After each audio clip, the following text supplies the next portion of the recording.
to Venture into the Vault, where I take you inside my archives to show you some of the things that I have and the stories behind them.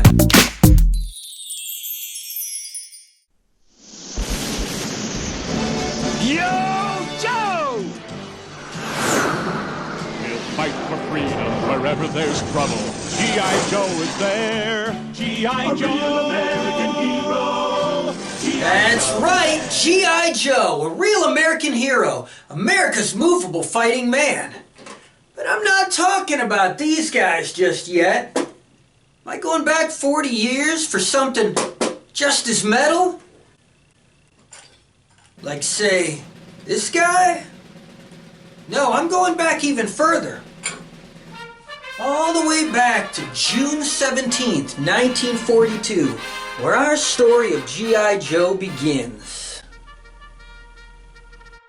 Sergeant Dave Brieger and I share a birthday of April 15th, where he was born a few years earlier, back in 1908, and grew up to be a cartoonist, creating the character of G.I. Joe in the first issue of Yank, the Army Weekly.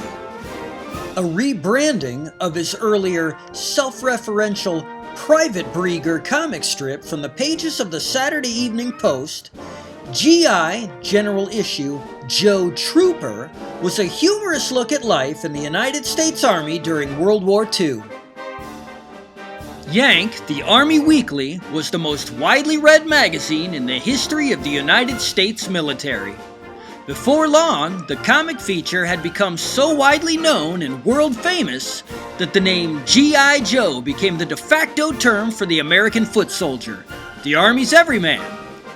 Cartoonist Dave Brieger climbed the ranks from corporal to sergeant and eventually lieutenant while contributing G.I. Joe to Yank magazine. When the war was over, the magazine and the comic ended, and while the original character was forgotten, the name lived on.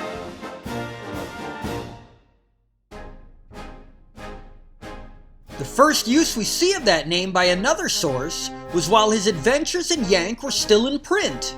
The Unique Art Manufacturing Company, under license from the G.I. Joe Corporation, created this lithographed tin wind-up toy called G.I. Joe in His Jouncing Jeep in April of 1944.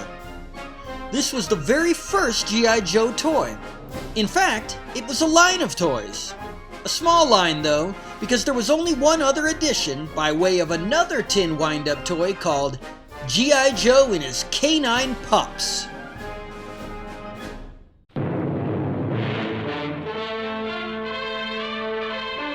Three years and a day after his debut in the pages of Yank, the famous name saw its big screen release with the film The Story of G.I. Joe on June 18, 1945.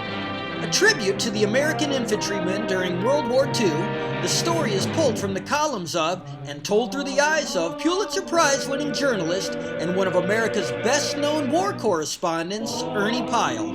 The film, starring Burgess Meredith and Robert Mitchum, would be nominated for 4 Academy Awards. That is our war, and we will carry it with us as we go from one battleground to another until it's all over. G.I. Joe would not resurface again for 5 years until comic book publisher Ziff Davis started a 51-issue run of G.I. Joe comics from 1950 to 1957, wherein he was a soldier in the Korean War named G.I. Joe.